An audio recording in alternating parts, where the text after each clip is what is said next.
Right, okay, so when we're carving out on the blocks, or whether we're doing it on plaster or whether we're doing it on breeze blocks, the main thing to remember is to score along the lines. Before we start carving.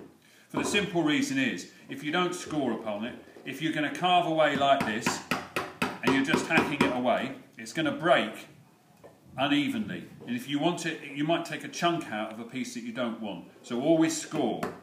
The other thing to do is to carve away from the line. Now, when I'm doing this area here, I'm not going to carve away from there particularly. I might do it at first, just do a little bit like that.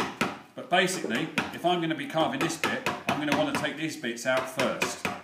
And then I can gradually work my way back, work my way down, so that I'm not taking out huge chunks. Because the problem is if I get here and I think, right, this isn't carving out, and I hit it hard, what's going to happen is it might crack all over the place.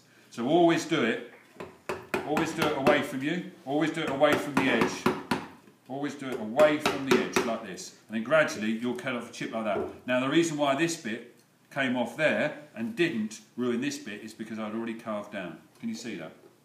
Yep. You should all have got this anyway because you've been doing it on these plaster blocks. The same thing applies with the plaster blocks, right? Always score first and then work towards it, okay? So you've got an edge.